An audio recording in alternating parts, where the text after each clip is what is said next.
Hello friends, நம்ம favourite serial அடுத்து என்ன சுவாரஸ்யமா நடக்குதுன்னு பாக்குறீங்க. இங்க வந்து பயங்கரமான பிரச்சனை, பயங்கரமான சண்டை எல்லாமே போயிட்டு இருக்குங்க. ஏன்னு பாக்குறீங்க, அங்க இருந்துகிட்டு இந்த நிச்சயதார்த்தத்துல வந்து மல்லி தான் பிரச்சனை பண்ணுவோம் அப்படின்னு சொல்லிட்டு விஜய் எதிர்பார்த்திருந்தாரு. ஆனா அதுதாங்க நடக்கல. மல்லி வந்து அங்க எதுவுமே பண்ணல. அங்க வந்த பிரச்சனையே வேறங்க. இங்க வந்து 2 பிரச்சனை வந்திருக்குங்க. அது என்ன 2 பிரச்சனை பாக்குறீங்க. ஒண்ணு வந்து வெண்பா வந்துகிட்டு காணாம போனது, இன்னொன்னு அங்க நிஷா பயங்கரமா ஒரு சண்டையை போடுறதுக்காக வந்தது. நிஷா என்ன சண்டை போட வந்திருக்கான்னு பாக்குறீங்க. அவன் வந்து ஒரு பத்திரத்தை தூக்கிட்டு வந்திருக்கா. அந்த பத்திரத்துல என்ன இருக்குன்னா, வெண்பாவோட கார்டியன் வந்து அவங்க வீட்டு அம்மா வீட்டை சேர்ந்தவங்க, அதனால வந்து அவங்களா பாத்துக்கணும் அப்படின்னு சொல்லிட்டு அதுல இருக்கு. அப்படின்னா நீங்க என்ன கல்யாணம் பண்ணிக்கிட்டாரோ எங்க பேத்தியை வந்து நாங்க பாத்துப்போம் அப்படின்னு சொல்லிட்டு அவங்க அப்பா அம்மா எல்லாருமே ஒரு பத்திரத்தை தூக்கி ஓடி இருந்தாங்க. இதுல நிஷா வேற அவத்தோட தாங்க முடியல, ஒரு பத்திரத்தை தூக்கின்னு வந்து பேசிருக்காங்க. இன்னொரு பக்கம் ஒரு டென்ஷனுக்கு மேல டென்ஷன். அது என்ன டென்ஷன் விஜய்க்கு தான் பாக்குறீங்க. வெண்பாவை காணும்.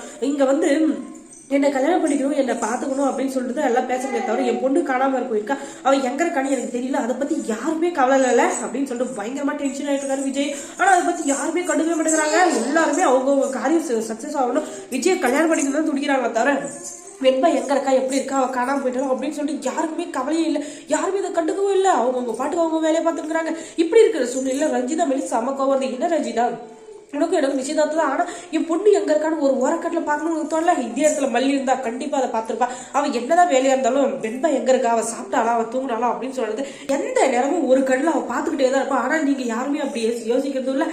இப்போ வெண்பாவை பத்தி கவலையும் படுறதில்ல. இப்பதான் எனக்கு புரியுது, மல்லியை வந்து நான் தெரியாம வீட்டை விட்டு தோட்டிடணும் அப்படின்னு சொல்லிட்டு மல்லியை வந்து நான் தெரியாம தோட்டிட்டேன். ஏன்னா அவன் உண்மையான பாசத்தை வச்சிருந்தா அந்த பாசத்தை நான் கலகப்படுத்துறதுனால அவன் இந்த இடத்த விட்டு போயிட்டா. அது தெரியாம நீங்க எல்லாரும் அவளை கரிச்சு கொட்டிட்டு இருந்தீங்க. இருந்தாலும் நான் வந்து அவளை அமைச்சிருக்க கூடாது, இப்பதான் தோணுது அப்படின்னு சொல்லிட்டு இருக்கேன். ஏன்னா வெண்பாவோட பாதுகாப்புக்காகவும் வெண்பாவோட நல்லதுக்காகவும் தான் நான் கல்யாணமே பண்ணிக்கணும்னு நினைச்சேன். ஆனா எப்படி அவன் நான் நினைச்சு கூட பாக்கல.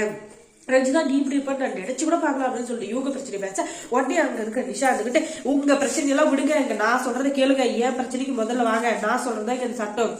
இப்ப மட்டும் நீங்க ரஞ்சிதாவை கல்யாணம் பண்ணிக்க பண்ண சொல்ல இந்த கம்ப்ளைண்ட் எடுத்து போய் நான் அப்படி போலீஸ் ஸ்டேஷன்ல கொடுத்துருவேன், ஹைகோர்ட் வரையும் நான் போவேன், எனக்கு எல்லா இடத்துலயும் ஆள்காங்க தெரியும்ல அப்படின்னு சொல்லிட்டு பயங்கரமா வேட்டியிருந்தா இந்த நிஷா. நீ என்னதான் பகல் கனவு கண்டாலும் வெறும் வகையில தண்ணி குச்சாலும் நீ என்ன சொன்னாலும் நடக்க போறதில்ல, தயவு செஞ்சு இந்த இடத்த விட்டு போயிருன்னு சொல்லிட்டு எல்லாரும் அவளை முடிக்கிட்டு இன்னொரு பக்கம் வெண்பாவை தேடிட்டு இருக்காங்க. வெண்பா கிடைச்சாலும் கிடைக்கல அப்படின்றத எனக்கு பெரிய ட்விஸ்டா இருக்கு. ஆனா கடைசி வரைக்கும் அவளை யாருமே கண்டுபிடிக்கல. ஏன்னா அவதான் போய் பீரோ கூட ஒழிஞ்சிருக்கிறாளே. அப்பதான் மல்லியம்மா வந்து நம்ம விஜய் அப்பா கூட சேர்வாரு. இல்லாட்டி அந்த ரஞ்சிதாவை கட்டி வச்சுட்டாங்கன்னா நம்ம வாழ்க்கையே சீராயிரும், அதுக்கப்புறம் சந்தோஷம் அப்படின்றத நம்ம வாழ்க்கையில பார்க்கவே முடியாது. ரஞ்சிதா வந்து என்னைக்குமே நம்மளை நல்லாவும் பார்த்துக்க மாட்டோம் அப்படின்னு சொல்லிட்டு அந்த சின்ன குழந்தை கூட தெரியுது. பாவம் இந்த விஜய்க்கு தெரியலங்க என்னதான் பண்றது. சின்ன குழந்தை பேச்சு அது ஏதோ சின்ன குழந்தை பேசிச்சுன்னா அமைதியா இருப்பாங்க தவிர யாருமே அதை காது குத்தி கேட்கறதில்ல.